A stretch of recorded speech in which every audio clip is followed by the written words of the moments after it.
Hello everyone, তোমরা কেমন আছো? আশা করি সবাই ভালো আছো। তো আমিও কিন্তু ঈশ্বরের কৃপায় তোমরা আশীর্বাদে অনেকটাই ভালো আছি। আর দেখো এখানে কিছু কিছু ড্রেস আমি অর্ডার করছিলাম, আমার মেয়ের লেগে 3টা ড্রেস অর্ডার করছিলাম, ওগুলোই আইছে। তো দাম হিসাবে কিন্তু ড্রেসগুলো খারাপ আইছে না, ভালোই আইছে। আর যেহেতু গরম পড়ে গেছে, তো এই ধরনের ড্রেস পরালে কিন্তু একটু শরীরটা আরামও পাইবো। তার ড্রেসগুলোর লগে কিন্তু 3টা কিউট ব্যাগও দিছে, ব্যাগগুলো কিন্তু আমার ভীষণ ভালো লাগতেছিল। আর দেখো এই যে ব্যাগগুলো ছোটো ছোটো খুব কিউট ব্যাগগুলো দিছে। আর দেখো ড্রেস সবগুলো কিন্তু খুব সুন্দর আইছে। আর যেহেতু আমি ইদানিং কিছুদিন আগে কেক বানানো শিখছিলাম, তো কেক বানাতে কিন্তু জিনিসগুলো লাগবো। তো টাকার অভাবে কিন্তু সবগুলো জিনিস আমার আনা হইতেছে না, তো একটু একটু করে জমাইতেছি, একটু একটু করে আনতাছি আর কি। তো এগুলোর নাম আমি কোনো কিছু জানি না, যাই হোক মোবাইলে দেখতাছি আর অর্ডার করতেছি। ও দেখো জিনিসটা কেমন হয়েছে, আমার থেকে তো ভালোই লাগছে। যারা সবসময় বানায় তারা কিন্তু এগুলো কোয়ালিটি বুঝবো, তো আমার থেকে দেখে তো ভালোই লাগছে, ধৈরাও ভালোই লাগলো।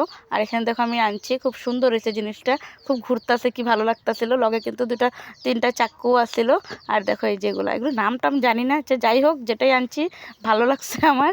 তো কিছু মনে করো না, কেউ যদি নাম জানো এগুলোর অবশ্যই কইবা, আমি কিন্তু নাম জানি না এগুলা। আর দেখো এই যেটা খুব সুন্দর আছে কিন্তু, টাটা।